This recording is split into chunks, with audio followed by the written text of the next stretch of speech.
Attention, please. Please do not smoke in the terminal building.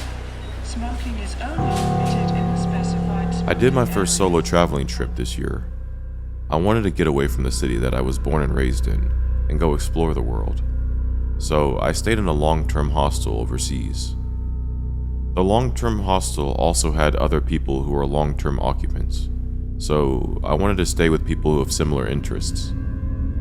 After about 2 or 3 weeks, I fully understood the different types of people that were in the hostel with me.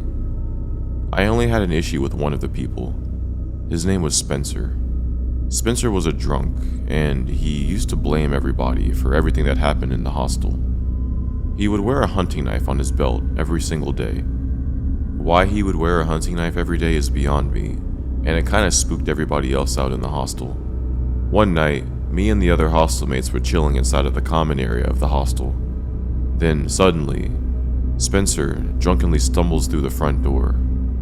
I felt like I was the only person who noticed, but the sleeve that carries the knife on his belt was empty, so it looks like the knife was missing, probably because he was drunk. But usually, in Spencer's drunk rants, he would always turn his attention towards me, and it always made me uncomfortable that he had done this, but this time, he approached my bed while I was laying down, and I wanted to just avoid him. But he stood over me while making some dark comments when I was trying to speak to the other hostel mates. Then, while he was making eye contact with me in his drunken rants, he reaches quickly for the knife that was not in his sheath. He breaks eye contact, and he checks his pocket. He continues to say some drunken stuff, but all of a sudden his demeanor switches. Like a bipolar rant, he's now thanking me for being such a good friend to him. Then he backs off, and he lays down on the sofa in the common room. The whole time I was aware of what just happened, because I was keeping track of the knife. I really couldn't fall asleep that night. My body just wouldn't allow me, and I really don't know what would have happened if I did fall asleep. I can only theorize. Maybe it was a scare tactic from Spencer, a bad joke, or something much worse. I'll never know. But I didn't really say much about this to anybody. I never challenged Spencer. Spencer's aggression had grew more and more towards me throughout the days, and this is not the type of experience that I wanted for my first solo trip. So I opened up my laptop and I began to look for other places to stay. As I scroll through the different listings and accommodations through my laptop, I hear a noise come from the backyard of the hostel. I look up through the blinds, and I can see somebody pacing back and forth very quickly. I slowly approach the blinds, and I pull the blinds down a tiny bit, and I see that it's Spencer, running back and forth like a crazy person, punching his head, and he's just saying repeatedly over and over again, "I can't find it, I can't find it, where's my knife, where's my knife?" Not only did Spencer's presence make me uncomfortable, but just seeing him do this was the last thing that I needed to see for me to pack my bags and leave that hostel.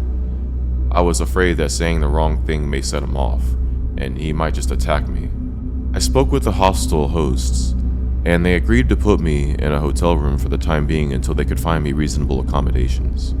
As I was unpacking my bag in the hotel room, my heart sank in my chest when I found Spencer's knife on the bottom of my backpack. I don't know how it got there, nor do I want to know what was planned for me if I stayed there.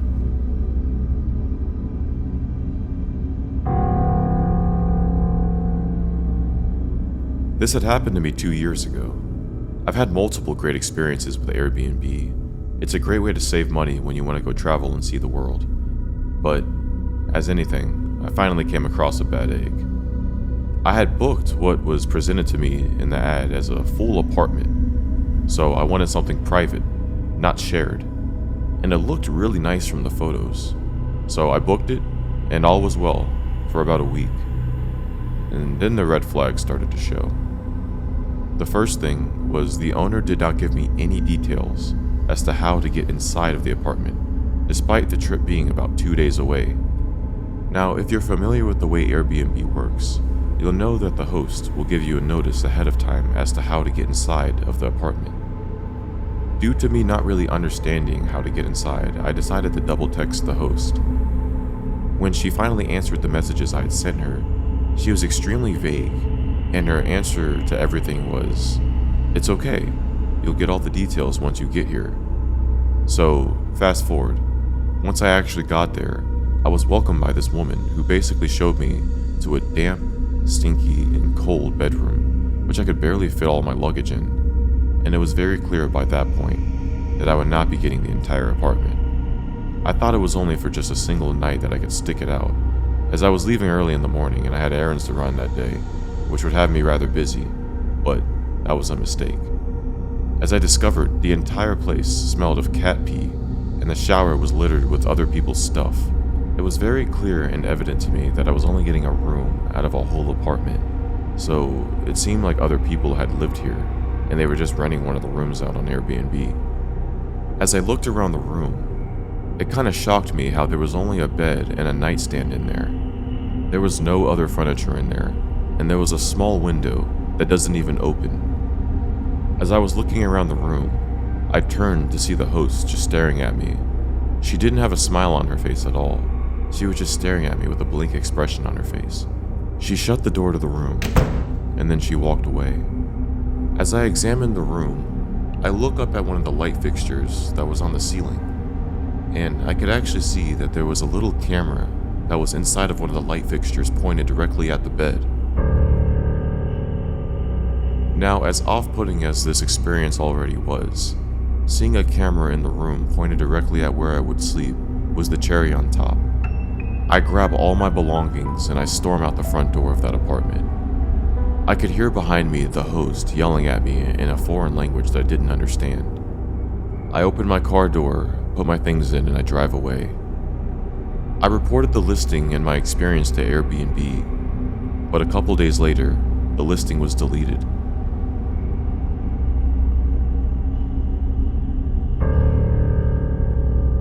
We had booked our trip to Montana on Airbnb. We had arrived and entered the house by the way of the provided code for the electric lockbox on the door. We had stopped beforehand to pick up some groceries, and some of these groceries needed refrigeration, so we carried those into the Airbnb first. This is when I discovered the fridge was already filled with food inside of the Airbnb. We looked around the Airbnb and we saw that there was more food and more personal items in the kitchen. So immediately I thought to call out, "Hey, is anybody in here?" No answer. So we walked around a little bit. Now, I thought, imagine if you left your home for the day for work and a stranger had walked in your house. This is exactly how it appeared, and this is exactly how me and my party had felt. So, with that being said, we hurried back to the car, afraid that we were going to get the cops called on us, and we immediately called the company, who then reassured us and told us that the house owner had said he was going to get things cleared up, which apparently had never happened. This seemed like something that the company should have checked a long time ago beforehand, but they just assured us, and they said it was okay and just pushed things aside. So, in the process of clearing things away to make room for our stuff, into a large closet, we found half-used bottles of cancer medications, as well as some paperwork. This paperwork had indicated that the owner had been treated for stage 4 cancer. Between these and the other paperwork that we found throughout the house, we were fairly certain that the owner had died, and his children had the body transported back to where his wife was buried. As eerie as it felt that we were in there, seeing all of this man's personal belongings, we had guessed that they arranged to rent the place out without ever coming back to clean up his belongings.